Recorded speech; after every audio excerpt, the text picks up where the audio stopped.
Менің есімім Бақытжан Алжанұлы. Қазіргі уақытта Америка құрама штаттарының Нью-Йорк қаласында жергілікті университетте биотехнология мамандығы бойынша магистратурада білім алудамын. Жаңашыл бағыттағы биолог маман болу атты мақсатымды еліміздің жан-жақты бәсекеге қабілетті мамандарды даярлау деген мүддесімен түйістіре отырып, болашақта елге оралып, Қазақстанымызға барынша пайдалы болу жолына дайындалып жатырмын. Маған осындай алдыңғы қатарлы елде білім алуға мүмкіндік берген болашақ бағдарламасына алғыс айта отырып, еліміз 25 жылда жеткен жетістіктерді әрі қарай еселеп, ғылым мен технологияда жедел дамуымызға үлесімді қоса бергім келеді. Меня зовут Бексултан Абдижалил.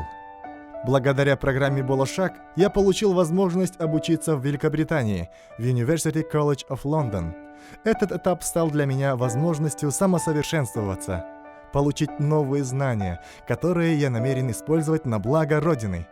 Будучи патриотом своей страны, по возвращению домой я буду трудиться и вносить свой личный вклад в развитие Казахстана. И я уверен, что благодаря единству и упорству нашего народа вместе мы достигнем больших высот. My name is Nazarbek Sarkat. I'm studying in Ulsan, South Korea.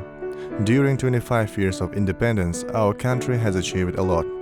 I'm very grateful for our president, because thousands of Kazakhstani citizens like me were given such an exceptional opportunity to study abroad and acquire high standards of knowledge and experience. My personal obligation is to make a considerable contribution to the further development of Kazakhstan, a country that I'm proud to call a homeland.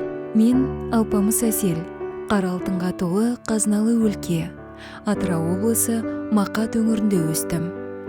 Бүгінде таң елі Қытай мемлекетінде Мұнай-газ университетінде білім нәрімен сусындап, инженер мамандығын игерудемін.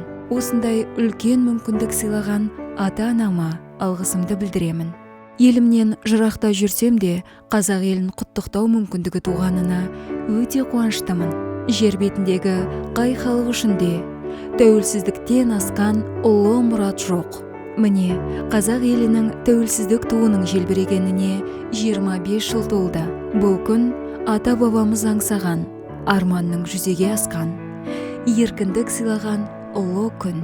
Осындай маңызы бар тарихи мейрамда еліміздің туы асқақтап, келешегі өркейе берсін.